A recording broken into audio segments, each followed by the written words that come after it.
jingle bell rock. Jingle bells swing and jingle bells ring. Snowing and blowing bushels of fun.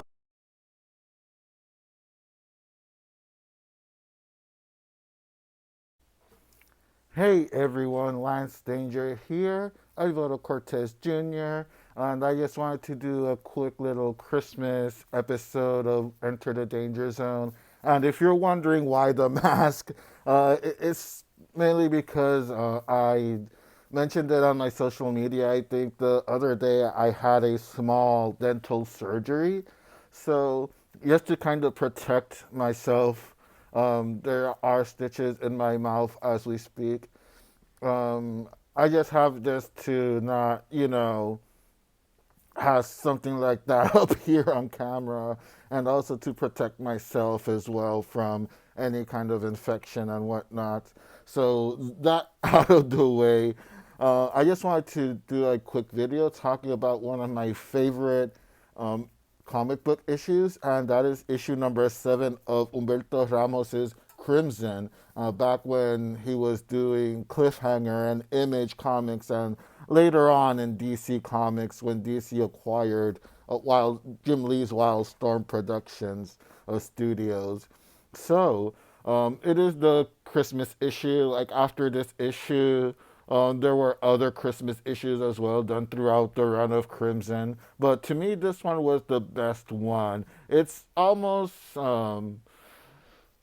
it was very 1998, I guess is the way to describe it. It felt very City of Angels in a way, kind of mixed in a little bit with this other Christmas movie that's like a big classic. I forget its name. The one where he wishes he was going to commit suicide, and an angel showed him how life would be like if he had not been born and whatnot. The name will get back to me eventually. I hate myself for forgetting the name, but it's kind of along those kind of vein of storytelling, that issue. I don't want to give away any spoilers about it, but it's a very nice little issue. The main character, of course, Alex Elder, is in this small cafeteria. No, not cafeteria, but really cafe, diner kind of thing. And he's just there kind of minding his business, and stuff goes down in the cafeteria, and other characters that become important in the book has their introductions in this issue as well. Other angels that become important to the story. Again, I don't want to get too much into spoiler territory with that, but it's a very nice issue. If you happen to have it, or if you want to hunt it down, it's not that difficult to find, I guess. I do have the original issue. It's back at my mother's place in Puerto Rico. Um, if you have the trade, it's on the second volume, Heaven and Earth. It's the first chapter of this second volume of the Crimson Trade paperback.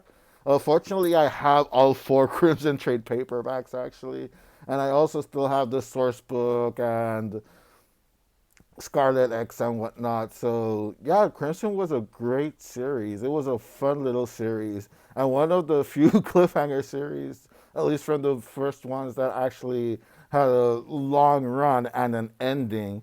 I think Crimson might be, along with Out There, Humberto Ramos' next project on Cliffhanger. They're like the 2 longest runnings of Cliffhanger. I believe both ended at around issue 24.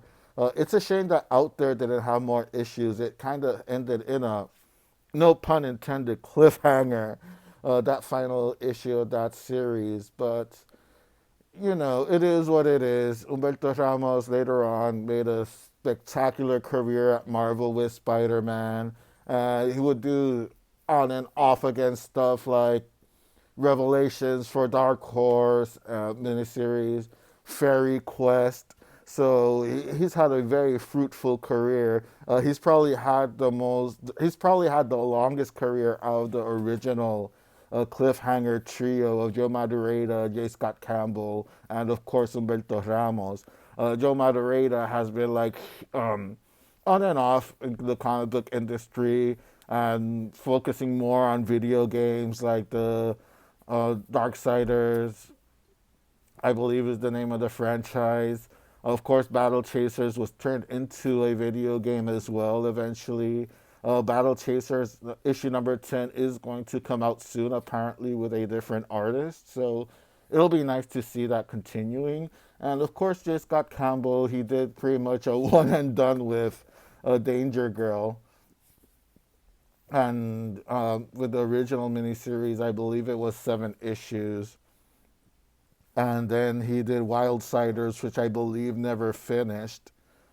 And he hasn't really done comics at all since then. Joe Maureta at least has gone back to Marvel, to an extent DC as well, doing actual comics. Like he did like Spider-Man and and friends.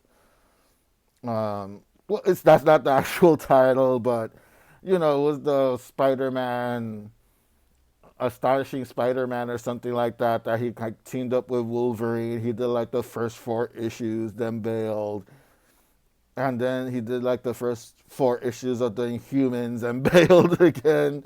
So yeah, at least he's had like on and off been into comics and between comics and video games. But yeah, after that brief cliffhanger history lesson, if you're able to find issue number 7 of Crimson for this Yule time, it would be a very fun read. If you have the trade, it's the first chapter in the trade. I'm very fortunate that on my trade, I actually have the signatures of Humberto Ramos and inker Sandra Hope right there on the cover. This image right here actually comes from issue number 7, which is the one that I'm talking about right now. So, anyway, Merry Christmas Eve. Happy holidays to everyone that's watching this. There'll likely be another video either before the year ends or at the New Year week or something. More than likely, the podcast will be going up next, which is kind of what I'm doing, like alternating between these short kind of videos and the podcasts as well. Either way, if I don't get to do like a year end kind of video or something, I just want to say thank you to everyone that's been supporting the channel. When I came back to doing YouTube videos, I was like hovering around 49, 50 subscribers.